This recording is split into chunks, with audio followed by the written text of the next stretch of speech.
Are you trying to get ahead of the market? Or are you looking for the next big thing to invest in? Or maybe the next big thing to short? Well, in this video, I'm going to go over what I think is going to be the closest market situation to the dot-com bubble that we have had to date. Stay tuned to find out.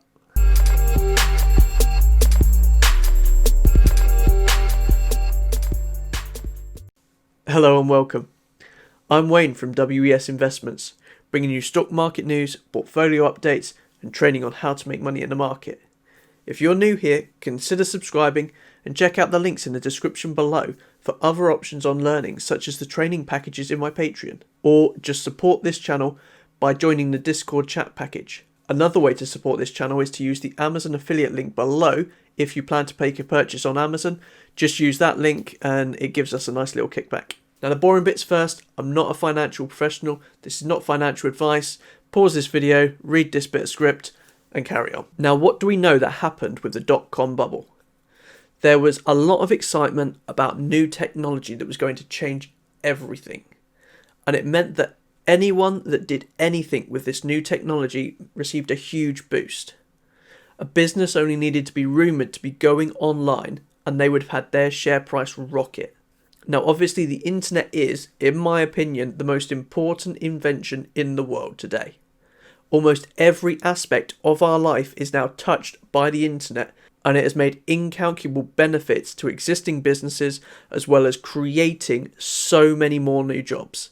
So there is not going to be another internet boom that causes the dot-com bubble.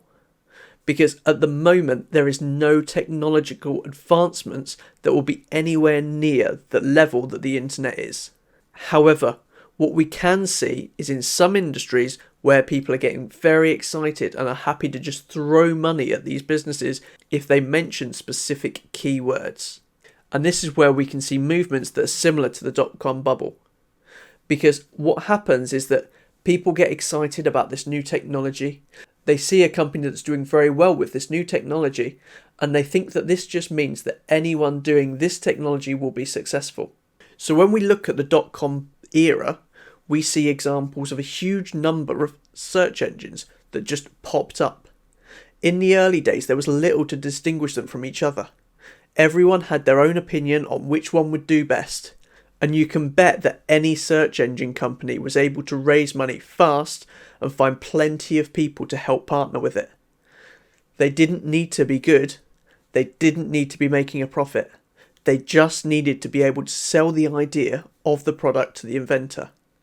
Now, I don't know about you, but I see this mirrored in a couple of industries at the moment.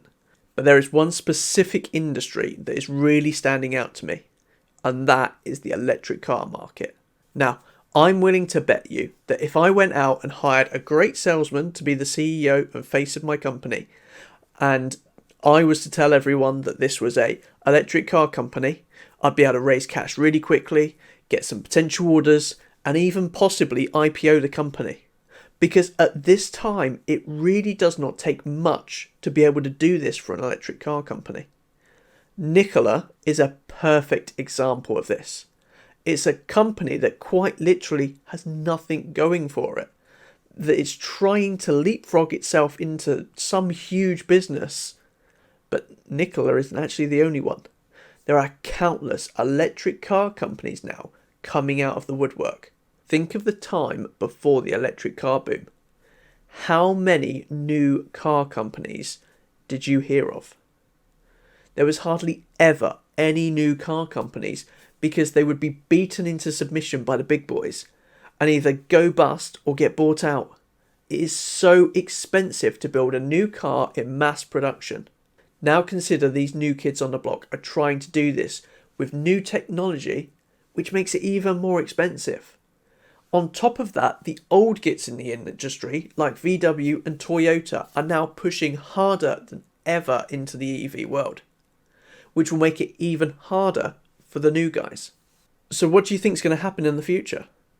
We have these new startups which are burning through their cash, that are then going to need to spend a fortune on advertising to reach the mass market, as well as on factories to build their cars. while simultaneously facing huge competition from companies that are able to make their cars at a much lower cost due to their existing infrastructure and already have strong brand recognition. Do you see a company surviving in that environment? Because I don't. The only way that a company can make their way through all of this is if they have a really unique selling point. Something that makes buying this car over any other important. Now, Tesla does this with its supercharger network. They do this with their self-driving technology. And they do it through Elon Musk. And if you wonder why he is on social media so much with all the random stuff that he says, it's because he needs to be doing this for free advertising for the company. How else do you think that such a huge car company has got to become one of the biggest car companies in the world, and they've done it without spending a single dollar on advertising? And it's not just Tesla. We also have a company like NIO. They're focused on speed of charging, on range anxiety, and the overall community. They are getting their cars out there as fast as they can to build that reputation and customer base while the market is still new. You might remember that Tesla did a very similar thing with its first cars being built by Lotus. So I'm not concerned about the fact that NIO don't have their own factory yet. If anything, I just feel like they're following in Tesla's footsteps. Whereas other companies like Nikola, for example, are almost trying to leapfrog their way there, and they're missing out that whole developmental process. Now, both of these companies, that's Tesla and NIO, are really setting themselves apart from the rest. And I think that they have a very good chance of succeeding in this market, and that's why I've invested in them both. But then you have this string of other companies like Nikola, Lucid, Xpeng, Rivian, Lordstown, Byton, Faraday, Fisker, Li Auto, and there's a load more as well. But none of them to me are any different. They are all just making an electric car. So why would anyone buy their car over any other? In my opinion, if you're going to buy an electric car, you would either be thinking of a futuristic option and you'd be buying a Tesla or a NIO. Or you would buy one of the big brand names that you know. The rest of these other companies are just not going to cut it. And at best, they might get bought out or merged with by one of the existing car manufacturers. Or at worst, they're just going to go bust. So do I think you should go all out and short these car manufacturers? No, not at all. There is still a lot of euphoria in the market for electric cars, along with data centers, self-driving technology, and probably a few others that I've not noticed yet. What you do need to do is be careful, because the fact is, at some point the market will turn a corner and it will suddenly be clear who the winners are and who the losers are.